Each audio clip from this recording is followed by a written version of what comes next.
Purpose is something we all know we need. It's a vital part of our spiritual health. But for some of us, it can be so hard to find.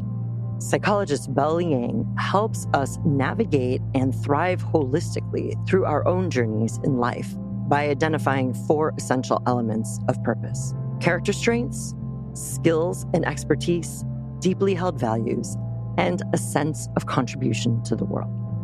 There's the whole range of ways that we contribute to the world beyond ourselves. When you know more about those questions, you can begin to intentionally align your life and your choices to those elements of purpose. Purpose is not like finding your one true love. I think that is what is intimidating to a lot of people, as if it's one thing, and if you don't find it, then, you're sunk. But instead, it's knowing more of yourself and how you were designed and living in ways that are aligned and consistent with those values, strengths, beliefs, and desires. I'm Dr. Pam King, and you're listening to With and For, a podcast that explores the depths of psychological science and spiritual wisdom to offer practical guidance towards spiritual health, wholeness, and thriving on purpose.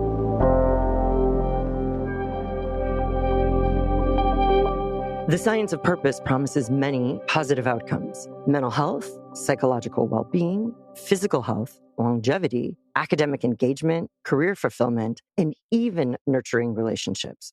But as much as purpose can captivate us, purpose can also taunt us. For many, actually statistically, for about half of us right now, purpose is elusive. It can feel like this ephemeral object dangling in front of us. We want it, we sense it, we know we should have it, but we can't quite attain it. Well, in this episode, I am bringing you up close and personal with a dear colleague, Dr. Belle Liang from Boston College. She is author of the best-selling book, How to Navigate Life: The New Science of Finding Your Way in School, Career, and Beyond. In our discussion, she offers research-backed and really practical guidance on how to identify and pursue your purpose. Belle informs us that purpose is not something out there to attain. Your purpose has to be found within you. Purpose is understood as an actionable and enduring goal that is meaningful to oneself and contributes to the world beyond oneself. This notion of purpose is crucial to our spirituality because spirituality serves to integrate our beliefs, values, understanding of ultimacy, and love into action.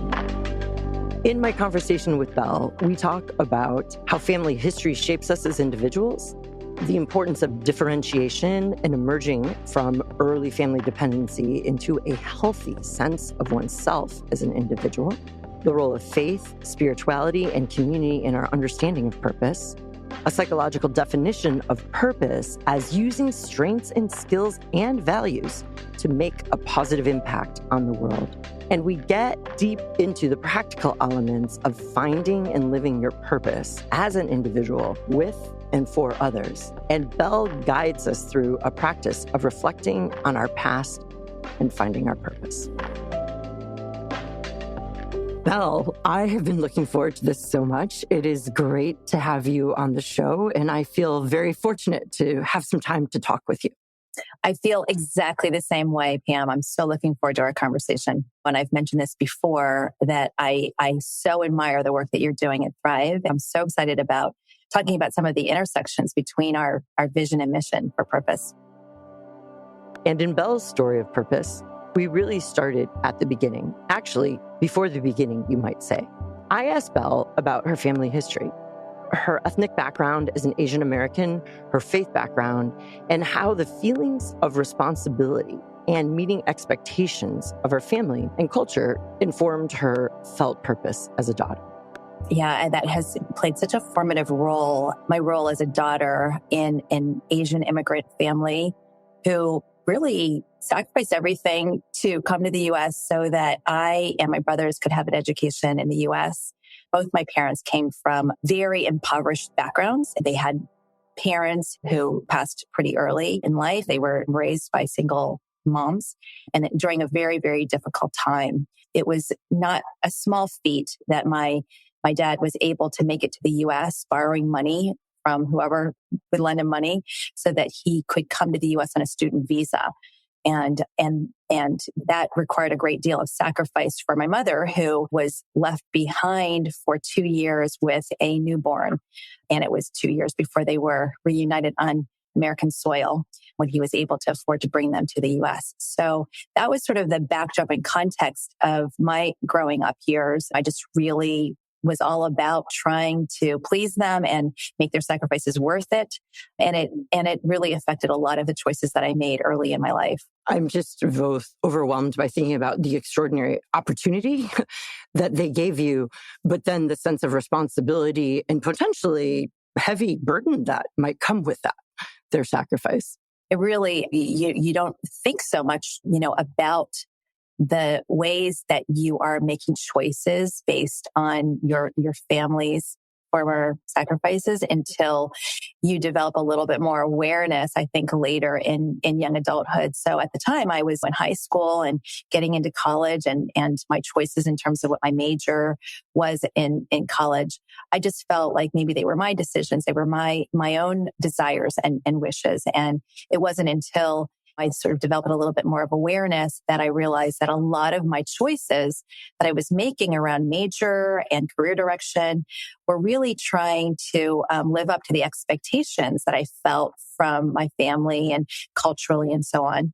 And looking back on things from my junior year of college, I started realizing that I should listen more to my own heart. And that's how I became a psychologist. And I remember the day that I sat my parents down and I told them that I broke the news to them that I was changing my major, mom and dad, from pre-med to psychology. And it was like I had just told them I was dropping out of college. They were like, can you get a job doing that? And why are you doing this to us? And so we kind of look back on it and laugh about it now, because of course they're proud of me now. They understand I do have a job, all those things. But at the time, there were just very rigid, specific expectations for success, because as an immigrant family, there really aren't the privileges of as much exploration and messing around. You have to think about financial security above all else. And for survival, you're really trying to make choices that will guarantee success as well as you can and the shortest route to it. So it was pretty tricky for me early on to make some decisions that had to do with my own interests, my own intrinsic motivations versus doing what seemed to be the most strategic pathway to success.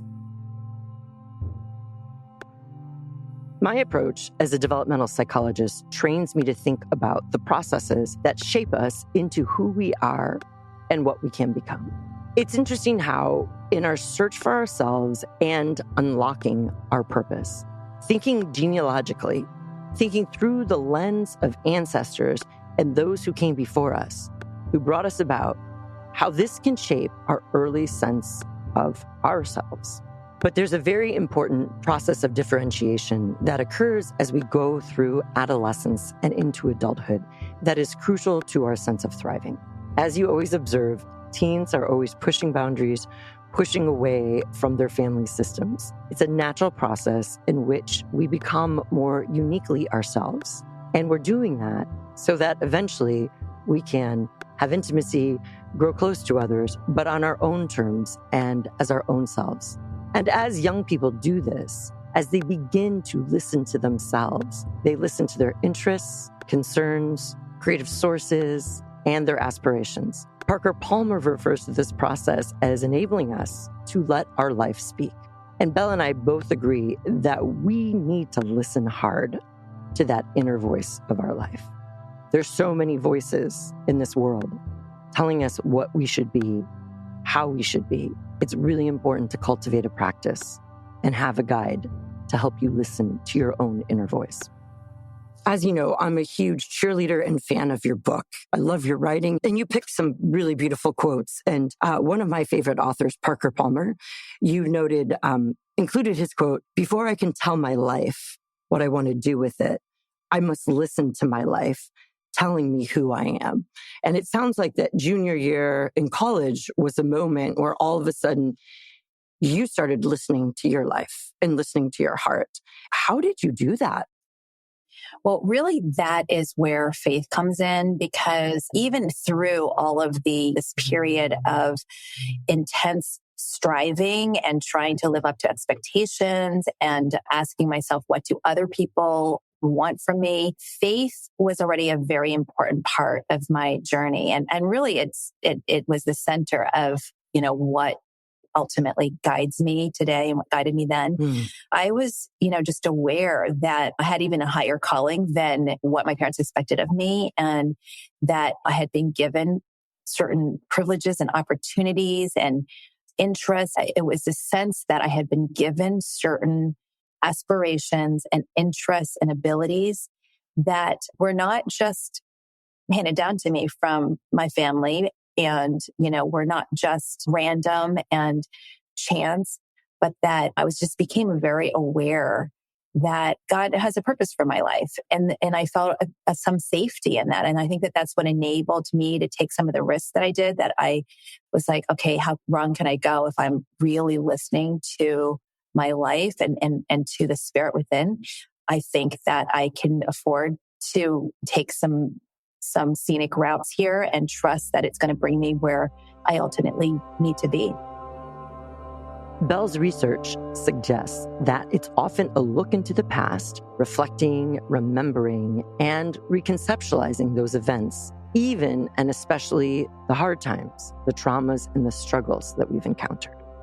It sounds like that season might have been a bit of a crucible in which you were like a raw metal being purified and formed and coming out even more durable, more potent, stronger, and more purposeful. And here you are now studying, writing, teaching, influencing around people, catalyzing their own crucible journey of understanding purpose. When do you think, like looking back in your life, maybe the initial seeds of pursuing purpose evolved? Yeah, I love that you're asking that question about the when, because a huge part of the work that we do around enabling young people to consider what their purpose might be is to reflect on the past and to understand what some of the formative experiences of their lives have been. Because oftentimes there are seeds of, like, there are clues that reside in that history. And oftentimes it's an adversity, actually. It's something that was difficult or challenging, a sense of struggle that gives one a sense, if you reflect on it, that gives you a sense of what the needs are in the world and how your experiences of having lived through some of those struggles can inform your contribution to those needs in the world. So I think that very early on, I was aware of a sense of poverty, just the way that we grow up. Like, my parents did everything they could to set us up for success, but that required like constant coupon clipping. It required very little buying of anything that was not absolutely essential for the family. Meanwhile, shopping for me so that I would have like trendy clothes. At the time, those clothes were trendy. Now they're kind of coming back. I see as we're coming back. That's kind of funny. But at the time, I just think of like all the shopping trips that, where we would buy one thing when we went to the mall, my mom and I, for me, so that I could fit in. That was like their goal, is that I would fit in and I would be successful in school and academically. And so I was just very aware of some of the scarcity that my family experienced, or that that was somewhat the messaging, is that you have to work really, really hard in order to be successful, because it's not going to be handed to you. And along with that sort of striving, I was aware of all of the accompanying feelings of insecurity, of stress, of anxiety that I was feeling, and that many of my peers were feeling in the context of a very high achieving, affluent community and school. So that really I think those were the early seeds of my thinking about what is one's purpose? Because surely this can't be all, that we're just supposed to jump through all of these hoops and live up to someone else's expectations. I had this awareness early on, even though I may not have been able to fully articulate that. I think that that's where the seeds were planted. With this historical work and reflections on the interweaving personal and family stories that make us who we are, I wanted to turn the conversation directly toward purpose. In order to carefully study such a huge and far-reaching concept like purpose, psychological researchers need to offer a definition. So in this section, we asked, what is purpose? Belle's working definition draws on Bill Damon's work at Stanford and considers purpose as living a life that is personally meaningful and intended to contribute to the world beyond oneself. It is also one that deeply resonates and is represented throughout my own work. Purpose is a really popular term in psychology and business. I'd love to hear or have you explain how you define purpose as an academic or a professional. Okay, so the first definition that we use in research is probably one that we share. You included in the research on youth purpose. But the research definition coming out of Damon's work and your work is, putting it in very plain terms, is living a life that is personally meaningful and intended to contribute to the world beyond oneself. That is a definition that, I think informs a lot of the research that comes out of our lab. And from that research that defines purpose that way, we can see that when people have purpose, it's associated with all these positive outcomes. Mental health, psychological well-being, physical health, even longevity, certainly academic engagement, and ultimately career fulfillment. So all good things coming out of having purpose as defined that way. The challenge that we see is that in order to have purpose, you have to know what's personally meaningful. You have to know in what ways you want to contribute to the world beyond oneself. That is not easy. And that is why we wrote the book, is because we wanted to scaffold people in the journey to realizing what's personally meaningful to them, and to realizing what needs they wanted to contribute to the world beyond themselves. The research that we've done has identified some of the, what we call elements of purpose that are associated with forming purpose. They include, again, putting it in very plain language, which is character strengths, skills that you're motivated to learn and master, values that you're willing to stand for and sacrifice for, and the needs of the world that you want to contribute to. What character strengths make you your best self, and the skills that you care about learning, not what somebody else says you're good at. And what values, like when you take away all of the flexible values, the ones that shift based on culture and context, and you get to the core of yourself, the parts of you that are not negotiable, those values, what are they? What contribution you want to be making, what positive impacts you want to be making in the world beyond yourself. Could be to your family members. Doesn't have to be solving world hunger. There's the whole range of ways that we contribute to the world beyond ourselves. When you know more about those questions, you can begin to intentionally align your life and your choices to those elements of purpose. Purpose is not like finding your one true love. I think that is what is intimidating to a lot of people, as if it's one thing. And if you don't find it, then, you're sunk. But instead, it's knowing more of yourself and how you were designed, and living in ways that are aligned and consistent with those values, strengths, beliefs, and desires. Now, definitions are important, but to do the work of integrating concepts into one's actual real life, sometimes concepts stay too distant. So I asked Belle about her own personal sense of purpose, knowing that I was also very willing to share mine. And for both Belle and myself, personal faith and spirituality really is the foundation of our sense of our own purposes. Although it's a personal faith for both of us, it's a faith that grows and moves outward into an expansive, relational, and communal work of helping others. We have 4 questions that accompany the 4 elements of purpose. And the first one is, how do you want to be remembered? Usually how we want to be remembered, it has to do with our character strengths, the ones that we most delight in, the ones that make us our best self. And I think of that answers having to do with really being a person of faith.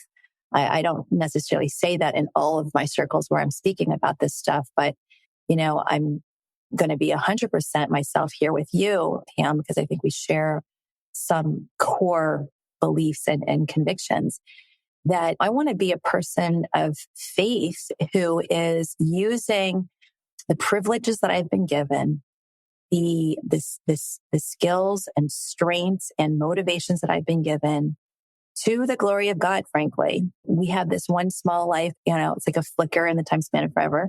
And a lot of what I think about is how can I use the time that I've been given on this planet in a way that's aligned with what I see as glorifying to God. And that can mean many different things. It's not necessarily I have to write books or I have to teach well, or it means like, even like right now, as I'm speaking with you, how can I be as much a blessing as possible to whoever's listening in our conversation? That's to me what it looks like to be my best self and to be living out purpose. Thank you for sharing. Some of our listeners are going to be people of faith, Christian faith. Some might be just like, how does spirituality and psychology like dovetail?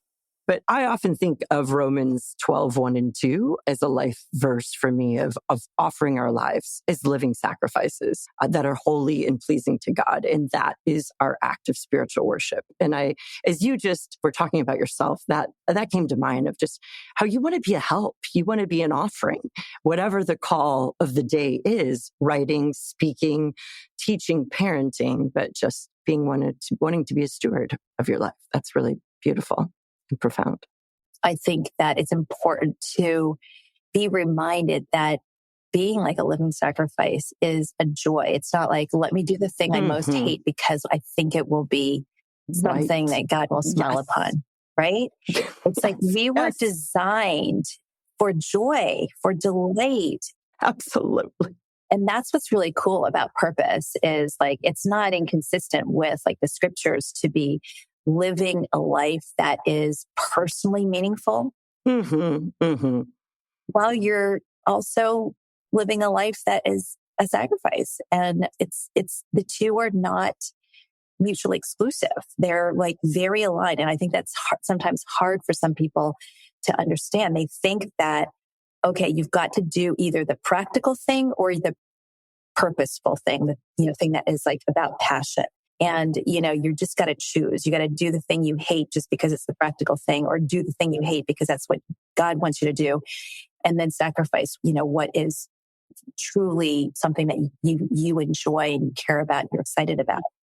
And that's really just, I don't know where that comes from, but it really is not based in the research. Oftentimes we see that people who are living out their purpose are much more able to be successful. They are dialed in at school. They're working probably in some ways in much more engaged ways. That's what our research shows. And because they're more academically engaged and engaged in their vocational journey, they can be more successful. Purpose is not like you have to sacrifice a paycheck in order to do the thing that you love and the thing that is aligned with your purpose. That's so helpful and so profound. Honestly, one of my agendas for Thrive is to help the church rethink like a call of discipleship. And there is some notion of sacrifice as being a very bad connotation of involving suffering and doing what obedience is all about, things that are hard or bad or you don't want to do. And I think that maybe worked for the church decades or centuries ago, but I really think in this season that God is calling people to thrive and to find their purpose, discover who God created them to be, and to live that out for God's purposes, glory, his, redeeming the world, flourishing the world. And that is one place I get so excited about purpose in the intersection of vocation or calling. And you're just doing such important work in that space. That's so helpful. Thank you. If I may just say, I'm so excited about your initiative and Center Thrive, because I think it's very relevant and going to resonate with this generation of people who are seeking faith. Because I think that this generation of young people is, for good reasons, kind of turned off by like our old notions of faith as being all about rules and sacrifice, very boundaried restrictions around life. And I think Thrive just really captures what truly God designed us to do. And that means being able to have life to the fullest. That is a very different picture of faith and living, the joy of faith than I think some people may be stuck in and not fully realizing how expansive faith can be. Absolutely agree that faith traditions are at their best when they are meeting human needs, like fundamental human needs, and enabling people to become who they are for a greater purpose.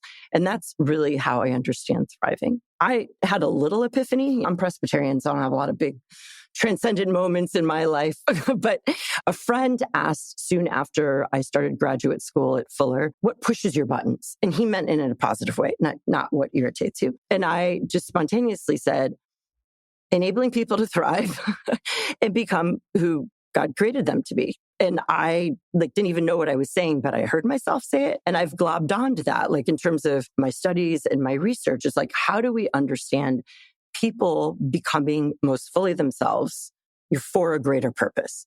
Whether, that's conceptualized within the Christian narrative or otherwise, that's just really where my heart is drawn. So you've been a parallel partner in this.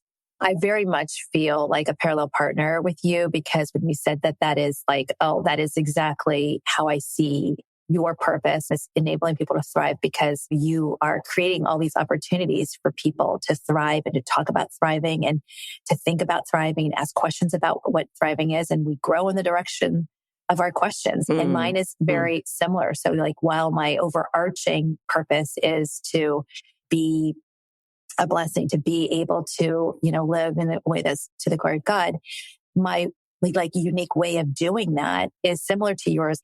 The tool that I like to use, that I think is also part of my purpose, is translating research and language. Sometimes it's spiritual language into very plain terms, so that people can access what I think is so valuable. Research is so valuable. Scriptures, spirituality. Sometimes we use words that not everybody can access. And I always translated for my parents as a language broker. I was always sort of sitting between different cultures, as an Asian, as an American, as a person of faith, but in very non-Christian, non-faith open environments. I could see both sides. I could see the best in people. I could see the through line across these different sort of polarized places. And that is still what I'm doing, translating across the lines. So powerful. And I do experience you as a goodness magnet. You do just draw the goodness out of people naturally. For such a time as this, Belle, you give me hope. We need more Dr. Belle Liangs in the world who can be a bridge between polarized sides.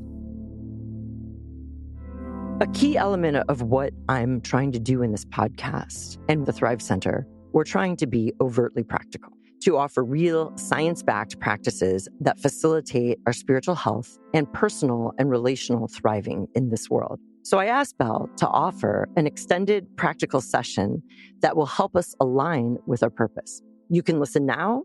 You can pause the episode for reflection as Belle directs us. You can save it for later, or you can head to our website at thethrivecenter.org for more practices just like this.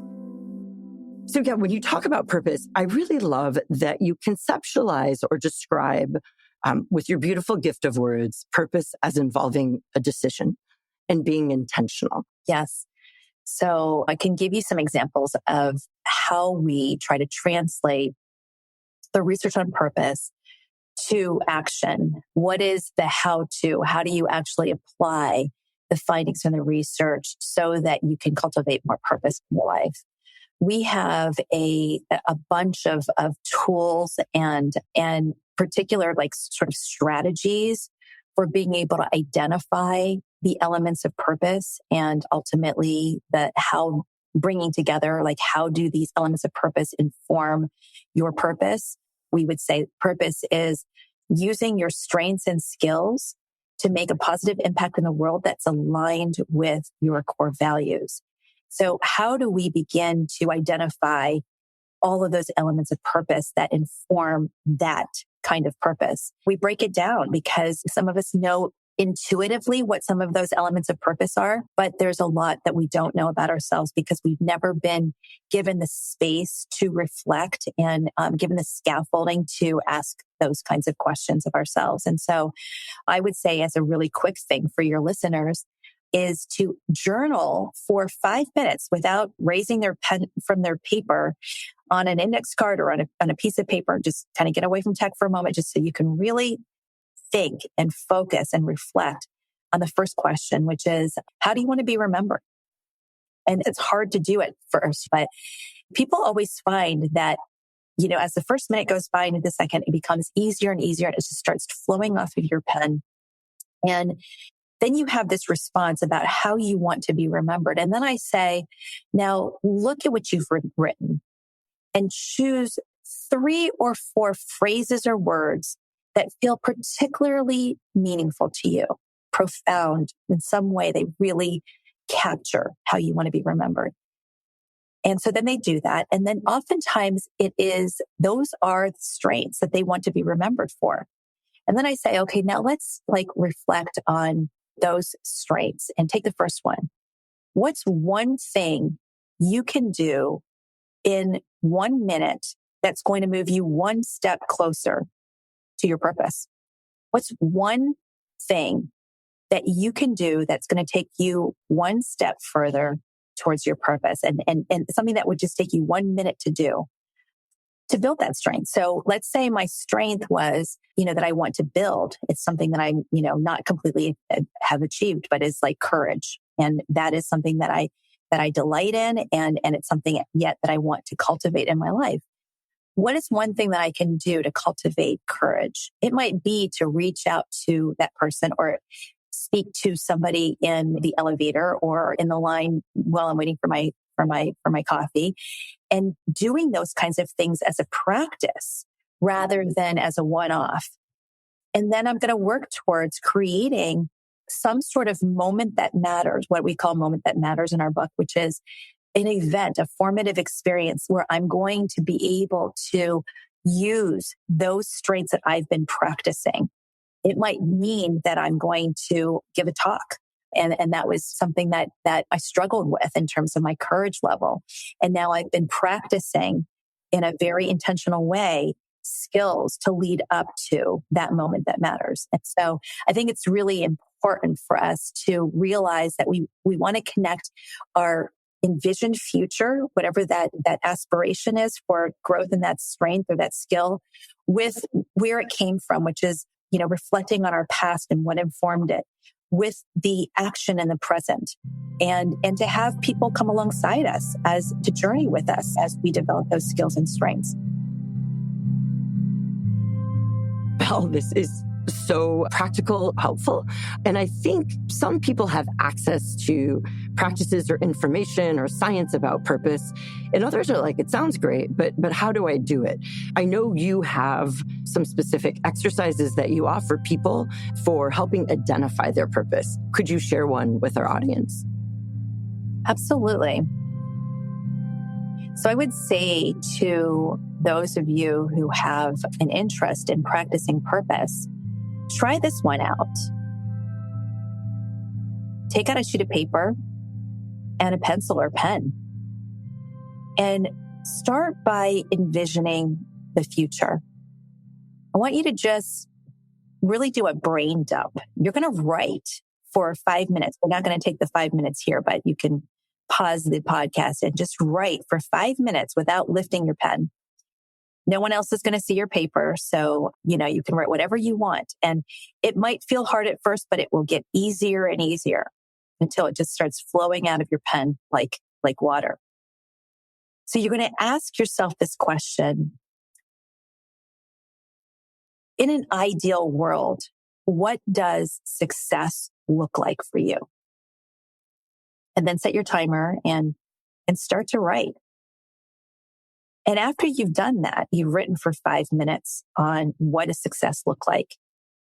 I want you to look at what you've written and pick out 4 phrases or words that are particularly meaningful to you from what you just wrote. And maybe you choose to do this with a friend or, somebody you trust, a mentor, a colleague, a family member. You share with them. What are these things that are your vision, your envisioned future for success? That might include certain strengths and skills and ways of impacting the world around you. And if you do that and you envision the future, there's all sorts of positive outcomes that research shows are associated with doing that. Now that you have a good idea of what the future is and what you envision in terms of success or the strengths that you want to bring into the world and really embody, I want you to reflect on the past, because you're going to try to uncover lived experiences that have informed those aspirations for success. And maybe you'll write about that as well for the next 5 minutes. What are certain experiences that you've had that are formative? What are certain relationships that were meaningful in your life that gave you that sense of this is the kind of success that you aspire to? Maybe they were negative experiences or relationships that informed your ideas around success and who you wanted to be in the world. And you're going to write about that for 5 minutes. And then ask yourself, what impact did this have on you? These experiences that were formative or these relationships?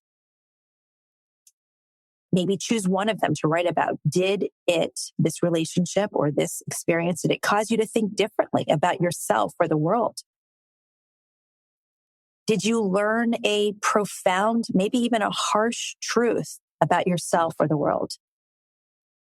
Did it cause you to believe or to accept or trust something or someone? Did it cause you to commit to an action that altered the course of your life? Maybe it caused you to start or stop doing something that changed your life. So now that you have those reflections on the future that you envision, as well as the past that has informed those aspirations, I'm going to ask you to try to craft a story from those reflections. And the first thing that you're going to do is just set the stage. You're going to provide just enough information to understand who, when, what, and where. And I want you to go ahead and take out another sheet of paper and write about that. You're going to set the stage. The second part of your story is something happens. What happened to cause the actors in your story movement across time and space? One of the actors is you, of course, and there might be other actors in your story. And then the third part of your story is, what impact did that have on you? How did whatever happened impact you? You're going to write about that. And then the fourth component of your story is success revealed. How did that impact on you bring about a new understanding of what true success is? When you take away all of the expectations and all of societal definitions of success, which tend to be very limited and restrictive, your envisioned success is probably different than that. Where did that come from? Who influenced it? What happened in your life that caused you to change your mind about success? And how did that impact bring you to a new understanding of what true success is. So that would be an example of a practice that we would use in purpose work. That's really profound. That's awesome and so helpful. And I encourage our listeners to take some time when you're not driving in the car to pull out a journal or pull out those pieces of paper and work through that. I often think of purpose more like a verb than a noun. It should be an activity, not just an intellectual concept. And Belle's concept of purpose is so dynamic. And part of that dynamic element is relational. Purpose is a personal thing, yes, but just as our family and relational history shape us, as we cultivate our sense of purpose, that then reaches out into our friendships, neighborhoods, schools, churches, and wider society. Purpose is a deeply relational endeavor. Belle, I'd love to follow up with you with a question about story and the power of story and the connection between one's evolving story that one tells about themselves and purpose. One of the many things I so appreciated in your book is how you both really acknowledge how dynamic and messy and complex the world is and how fast things are changing. And that often, as you noted earlier, we have these ideas of fixed goals or capital P purpose that has to be pursued and lived out the same way. But you offer a much more dynamic and fluid, yet stable and enduring idea of purpose. And as I was thinking, I wish purpose was a verb, because it feels like we're purposing people. We continue to pursue purpose rather than just have a purpose. We are purposing. I'd love to hear why story is so important to purpose. If there's a tool for purposing people, it really is through helping them to articulate their stories, because we all have a story, because we all have a future and a past, and we all have our present that we are ideally trying to intentionally live out or live towards that envisioned future, informed by our history, informed by our past. And story is really about making the influences in our life explicit to ourselves, because oftentimes when we're not living intentionally, it's like we don't know what our story is. We're just kind of doing whatever's put in front of us, and we're not living in a way that is aligned at all with our purpose. Mm-hmm. Mm. You know, that little exercise that we just went through, it serves multiple purposes. One is so that you know what your story is, and you can be explicit in your, intentional current behavior and feelings and decisions. But it also is about learning how to articulate it to the outside world. Anytime you are wanting to apply for a job or a graduate program or explaining to anybody who you are, you want to be able to tell your story. And so helpful to have done the work of identifying what truly matters to you and putting it together in a story. So it's for you as well as it's for your ability to move in the world. I really appreciate how in the way you broke down elements of the story that the storyteller, or myself, the listener, you, has agency and they're actors and they're proactive, but yet they are part of something bigger. In my work in spirituality and also purpose, I often think of one of the helpful things about purpose is that we can weave our story into other stories, whether it's the Christian gospel, whether it's the American dream, being a global citizen, our ethnic past, our family's traditions, all can become part of our stories. But when we intentionally weave those, we know our role in the story. Oh, that's so perfectly put. And I could not agree more. It's just a really beautiful way to put it. And I think that this piece of telling your story is really true too, which is that we can have some agency over the meaning that we ascribe to the events in our life. So much of the time we have these things that we don't choose to have happen to us. And some of them are hard. Some of them are even traumatic. And making meaning of our experiences gives us some agency over the impact of those events on our life. We don't have to be the victim. We don't have to, in our story, we don't have to be the one who loses in the end.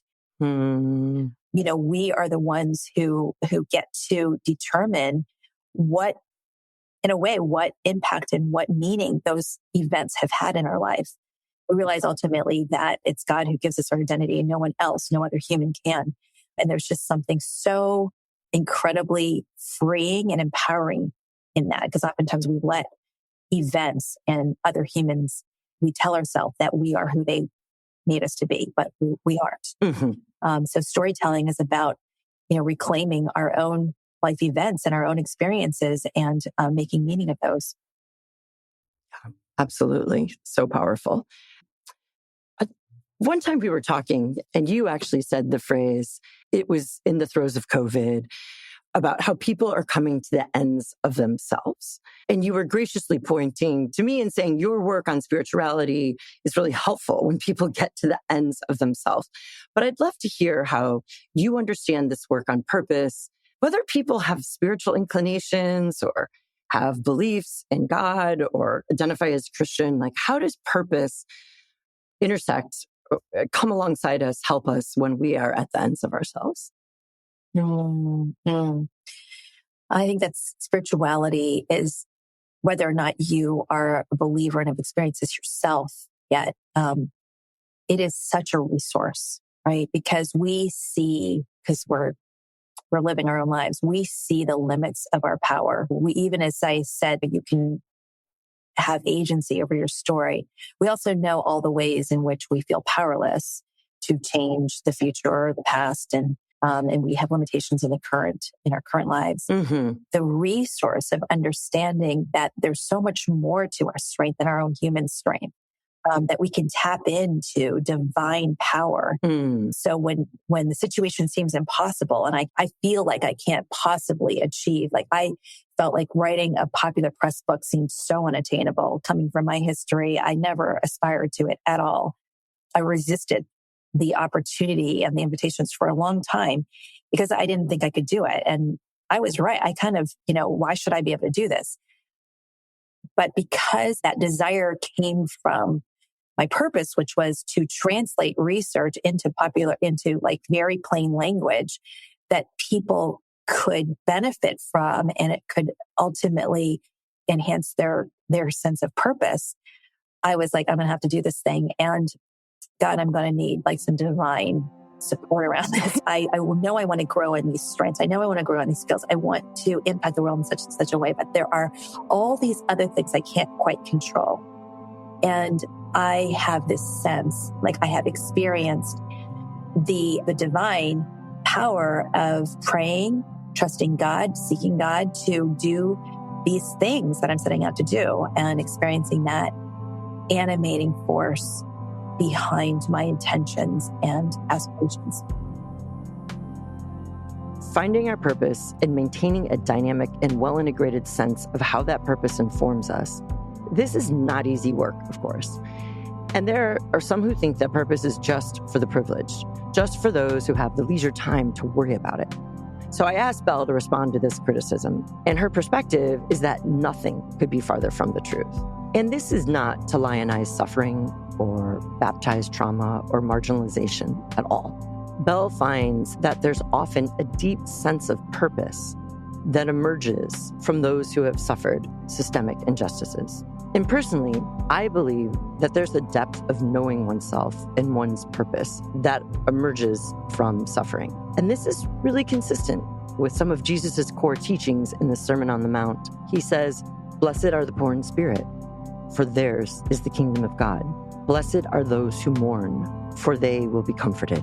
Blessed are the meek, for they shall inherit the earth. Blessed are those who hunger and thirst for righteousness, for they will be filled." This uplifts the hard-won wisdom of those who have struggled, and we all have much to learn here. One of the critiques that I hear on research and purpose, which I know you have actually addressed directly, is the issue of privilege. Do you have to be a privileged person to pursue purpose? Is it something that those with money, those with education, those with social capital can pursue? How do you understand privilege and purpose? Yeah, I think I can understand where the question is coming from because logically it seems that maybe purpose is associated with choices. So the more choices you have, the more ability you are to pursue your purpose. And so you would think that only privileged people have choices. And people who are less privileged don't have as many choices, and therefore they can't pursue their purpose as well, especially if it doesn't fall within their purpose, does not seem to fall within one of the choices they have. But the research doesn't really bear that out. The research shows that, if anything, underprivileged people who are very marginalized, they have experienced systemic injustice in their life. And if they've done the work to reflect on those adversities and those injustices in their life, they are far more likely to have clarity around purpose than very privileged young people. So unfortunately, it's actually the privileged people that sometimes struggle with purpose because they are so busy. So many of us so busy trying to keep up with the Joneses and really define our success by societal measures of success. Some of those strongholds are not really the challenges for people who are more marginalized and come from more underprivileged backgrounds. They have, very real life experiences of adversity and have experienced systemic injustice. And when they have reflected on the causes of them, they have greater clarity about what the needs are in the world and how they can contribute to those issues. All the more important for you to keep translating this important research and getting it out to all populations. And your book is so helpful of breaking down how people can get at purpose. So I just want to point people to how to navigate life. It's so useful in education settings, for parents, coaches, counselors, congregations, nonprofits, any youth development organization. I just think there are so many practical pointers, and I'm convinced it's really life-changing. In each of my conversations on this podcast, I ask my guests the same question: what is thriving? I love doing this because I know what I think thriving is. It has something to do with becoming our best selves with and for others. But I love hearing their diverse perspectives through the lens of their own work and their own experiences. It's been fun to hear common ground emerge and also accent points that really offer unique insight into what thriving is. Oh, I love that question. I think thriving is living in your joy. It is so much about what you get to do. And what you get to do is really living out what has been placed in you, what you were designed to. So it's living in a way that is aligned with the strengths that make you your best self, the skills that you most want to grow in. It's making the impact that you care about making in a way that's really aligned with your deepest core beliefs and values. Purpose is not just about an individual mindset. It's about shifting culture. You can have a purpose mindset all you want, but if you're in an environment that does not reward purposeful living, it's going to be hard for you. It's kind of like growth mindset. If you have a growth mindset, but you're not in a growth culture, you're only being rewarded for short-term learning and not for like the long game, then it's not really conducive to having a growth mindset. We really believe that cultivating purpose and purposing is about not just purposing individuals, but purposing communities and organizations and cultures. We need a shift in how we define success. We need to create environments that really support people to live their purpose in school and in the workplace. Belle, thank you for your time and bringing such life-giving words of wisdom and specific practical advice to us. I'm immensely grateful. I feel the same way right back at you. Thank you. Thank you so much for having me. Belle Liang's definition of purpose is living a life that is personally meaningful and intended to contribute to the world beyond oneself. And at times, I have people tell me I'm paralyzed by this idea of finding my purpose. But what Belle does is she offers incredibly helpful and practical guidance. And she does so with such a deep sense of personal commitment to this task of living her own life on purpose. The key takeaways that I will carry with me from this conversation are the following. We are relational beings with deep dependencies on our families of origin, and we need to differentiate and individuate in order to thrive and find out who we are and enter into even more healthy relationships.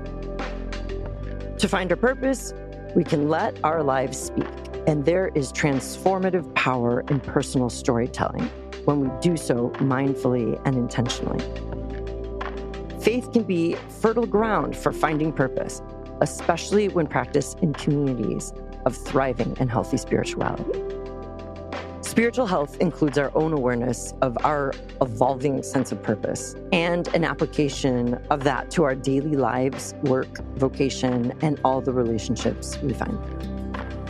Purpose is something you grow toward, and from it emerges all sorts of pro-social benefits and positive personal outcomes for physical and mental health. Lastly, purpose is for everyone, not just a privileged few. With and For is a production of the Thrive Center at Fuller Theological Seminary. This episode featured Belle Liang. This season, new episodes drop every Monday. For more information, visit our website, thethrivecenter.org, where you'll find all sorts of resources to support your pursuit of wholeness and a life of thriving on purpose. I am so grateful to the staff and fellows of the Thrive Center and our With and For podcast team. Jill Westbrook is our senior director and producer. Lauren Kim is our operations manager. Ren Jurgensen is our social media graphic designer. Evan Rosa is our consulting producer. And special thanks to the team at Fuller Studio and the Fuller School of Psychology and Marriage and Family Therapy. I'm your host, Dr. Pam King. Thank you for listening.